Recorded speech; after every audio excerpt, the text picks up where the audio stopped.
Bonjour, bienvenue dans ma chaîne pour cette nouvelle vidéo. Mon nom c'est Gisèle. Alors aujourd'hui nous allons aborder un autre sujet très intéressant, un sujet qui nous concerne tous, qui concerne toutes les personnes qui sont en relation avec l'autre. Vous savez donc que dans la société, nous sommes toujours en relation avec nos frères, avec nos sœurs, avec des amis et même avec nos collègues de travail. Et comme dans toutes les relations, il va y avoir des moments, il va y avoir des situations où on est en conflit. Ok? On est en conflit. Et les conflits et les disputes, c'est inévitable lorsque les êtres humains sont en interrelation. Là où ça peut faire la différence, c'est que quand ce sujet-là, quand il y a des disputes, la façon dont c'est géré, la façon dont les mots qu'on va utiliser, ça peut soit détruire la relation à jamais ou réparer la relation. Donc vous avez compris donc que nous allons parler aujourd'hui de la gestion de conflit. Ok? La gestion de conflit, ici, pas n'importe quel conflit. La gestion de conflit sans blesser l'autre. Voilà. Alors si c'est un sujet qui vous intéresse, vous restez jusqu'à la fin. Et je vous assure que quand vous allez écouter cette vidéo jusqu'à la fin, ça va vous donner, ça va vous outiller à mieux gérer les conflits que vous aurez à traverser, parce que les conflits, ça peut se passer avec vos enfants, avec votre femme, avec vos parents, avec tout le monde. Donc chaque être humain doit apprendre à gérer les conflits. Alors restez là et on commence tout de suite. Voilà. La première chose que je pourrais vous dire dans la gestion de conflits sans blesser l'autre personne, c'est quoi d'abord? La première chose est d'abord de comprendre la source du conflit. Tant qu'on n'a pas compris la source de conflit, on ne peut pas gérer le conflit. Et la source de conflit, ça peut être par exemple une mauvaise communication ou même une mauvaise interprétation du comportement de l'autre personne. Je vais vous raconter une situation qui m'est arrivée à moi il y a longtemps, il y a de cela très longtemps quand même, c'était au travail. Et je me rappelle très bien, j'ai une collègue qui était venue dans mon bureau, elle avait quelque chose d'important à me dire. Et je travaillais sur un dossier, j'étais pressée, le délai était court. Alors elle est rentrée dans mon dossier, elle a dit: Gisèle, j'ai quelque chose à te dire. Je lui ai dit: tu peux me le dire, je suis en train de travailler mais je t'écoute. Et j'ai continué à faire. Vous savez quoi? Elle est partie. Elle a commencé à parler, elle a vu que je ne levais pas la tête, je continuais à taper ce que j'étais en train de faire. Elle n'a pas fini ce qu'elle avait à me dire, elle est sortie, elle est partie. Après ça, elle a commencé à me bouder. Elle m'a boudé pendant à peu près 1 ou 2 semaines, je ne savais pas pourquoi. Ok?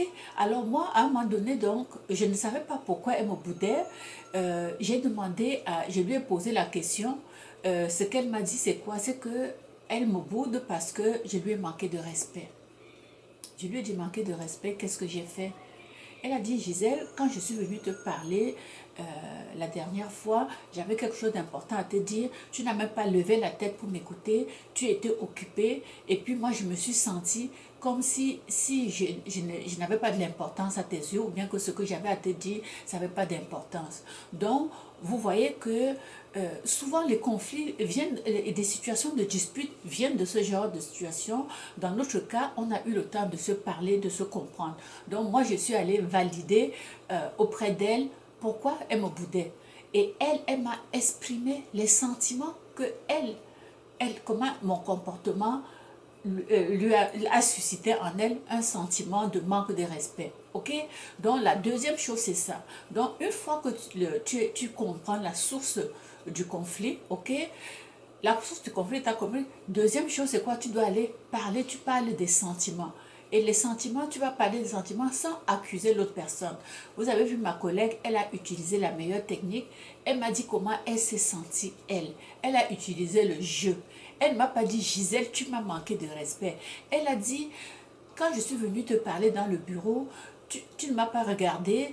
Je me suis sentie comme si tu ne me respectais pas. Vous voyez? Donc, la phrase et les mots que l'on utilise pour pouvoir exprimer ses sentiments, c'est très important. Tu évites d'utiliser le tu, parce que le tu, c'est accusateur. Si je viens te voir et je commence à dire: tu as fait ceci, tu ne me respectes jamais, là tu m'accuses. si ma copine m'avait dit, Gisèle, tu ne me respectes pas, là on allait maintenant entrer dans l'argumentaire où j'allais maintenant commencer à me défendre de quelque chose que je n'ai même pas fait. Vous comprenez? Donc c'est très important vraiment d'utiliser le jeu et de faire ressortir plutôt l'émotion, c'est-à-dire comment tu te sens dans la situation. Voilà. Troisième point, il faut rester calme. Vous restez calme et respectueux. Je suis restée respectueuse et calme en même temps lorsque ma collègue exprimait les sentiments que j'ai suscités en elle en l'ignorant dans le fond. Ok? Donc, si tu restes, l'autre personne se sent respectée, ok, tu vas voir que elle va avoir plus de liberté, elle va avoir plus de facilité à exprimer ses sentiments parce que tu la respectes, ok, voilà. Donc, une fois que tu as trouvé parler de sentiments, maintenant, tu restes calme et tu es respectueuse.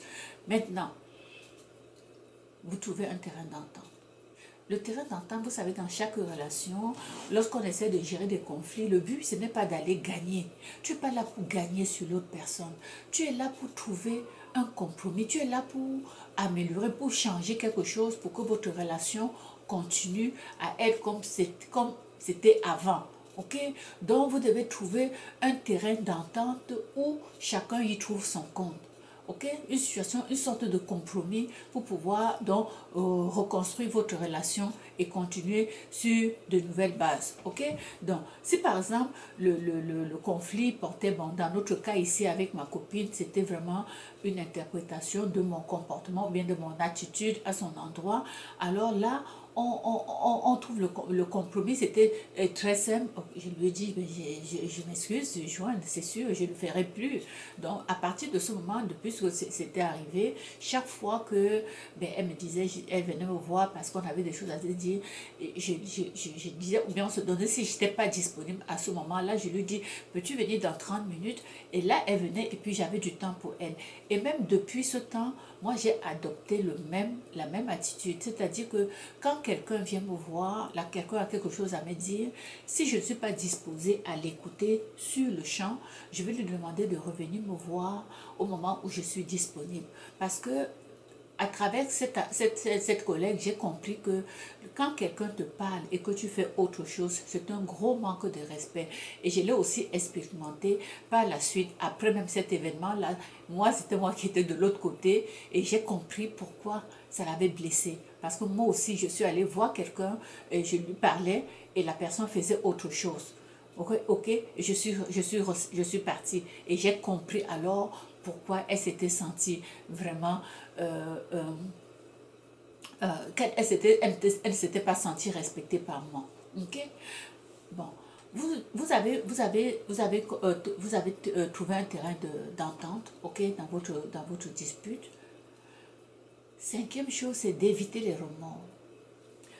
Quand on s'entend, on a trouvé un compromis, on ne doit pas rester encore, on ne doit plus ressasser l'histoire qui est passée. On tourne la page. Le compromis étant entendu entre vous, vous tournez la page, vous ne revenez plus sur le sujet, ok? Parce que le fait de revenir encore sur le sujet, cela voudra dire que le compromis n'a pas été entériné par vous deux. Voilà. Donc, parce que le conflit, on trouve le compromis pour arrêter, pour ne plus revenir là-dessus et pour passer à autre chose. Voilà. Donc, j'espère que cette vidéo-là, que vous allez vous en inspirer, ok? Parce que lorsque vous êtes dans une situation de dispute, c'est très important vraiment de vous entendre. C'est très important de choisir les mots adéquatement. Et avant de choisir les mots, il faut déjà d'abord comprendre la source du problème. Donc, vous allez parler à la personne. Vous trouvez un terrain, vous restez calme pendant que la personne s'exprime. Vous êtes respectueux tout au long de la discussion. Vous trouvez un terrain d'entente, ok? Pour que l'autre personne ne se sente pas incompris, ok? Voilà, et vous évitez d'avoir des remords ou bien des ressentiments. Vous ne gardez pas rancune et vous tournez la page, ok? Le truc ici que je donne ici dans ce cas-ci, c'est que il faut s'accorder sur la façon après le conflit, il faut s'attendre, il faut s'accorder sur les façons de fonctionner dans le futur. Voilà. Alors, sur ce, donc, si vous avez aimé la vidéo, n'oubliez pas de liker la vidéo, de vous abonner, de partager la vidéo dans votre réseau. Okay? Et j'espère que dorénavant, vos conflits, vous allez vous en inspirer. Vous allez partager cette vidéo aussi, même à vos enfants qui sont déjà grands, pour qu'ils l'appliquent. Vous devez aussi l'appliquer au quotidien, même dans votre travail, même auprès de vos amis, et puis aider aussi d'autres personnes dans votre communauté et en partageant cette vidéo avec eux. Ok, je vous embrasse et puis à bientôt. Ciao.